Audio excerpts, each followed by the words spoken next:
Une église Saint-Jacques est attestée à Saint-Quentin dès le Moyen-Âge, avant 1214. Elle est alors située sur la place de l'Hôtel de Ville, pas très loin du débouché de la rue de la Sellerie.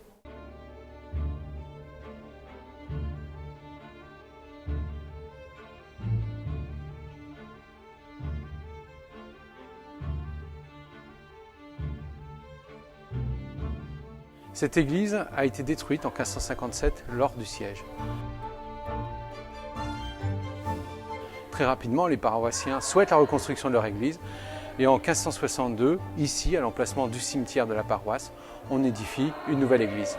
Lors de la Révolution française, l'église est vendue comme bien national et c'est en 1805 que la ville l'achète pour y installer son beffroi. Le beffroi de la rue Saint-André menace de s'effondrer et la ville choisit de le transférer dans le clocher de l'église Saint-Jacques. Dès 1807, la nef de l'ancienne église accueille la halle au grain où on négocie toutes les céréales de la région. Dès 1842, c'est la halle aux poissons qui est transférée en raison de la construction du théâtre municipal. Et enfin, en 1882, on transforme l'établissement en bourse du commerce.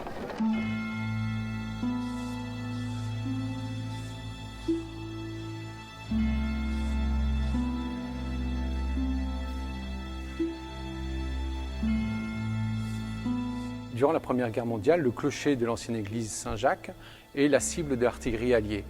Les Anglais et les Français tentent de détruire ce clocher qui sert de point d'observation pour l'armée allemande, comme ils bombardent aussi la basilique au même moment. L'édifice est en grande partie détruit à la fin de la guerre. De l'ancienne église ne subsiste que le clocher qui va être classé au titre des monuments historiques en 1930. On lance un concours d'architecture, c'est Marcel Royer, un architecte parisien, qui remporte le concours. La pose de la première pierre a lieu en avril 1927. Le nouvel édifice est inauguré dès 1929 par Paul Doumer, président du Sénat, qui deviendra par la suite président de la République. Le choix architectural pour ce bâtiment est particulier. On est situé juste à côté des nouvelles galeries dans un style purement art déco. Et là, on a un édifice éclectique où se mélangent le gothique, le style Renaissance et d'autres éléments. Pourtant, c'est un bâtiment moderne, il est entièrement en béton et toute la pierre que l'on voit ici est de la fausse pierre, c'est de l'habillage.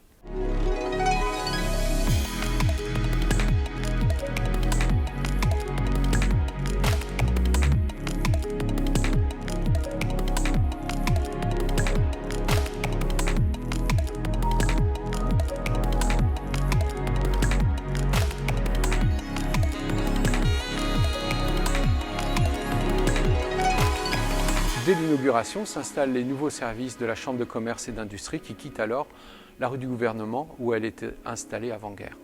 En 1980, la Chambre de commerce quitte Saint-Jacques en direction de nouveaux locaux sur le boulevard Jean-Bouin.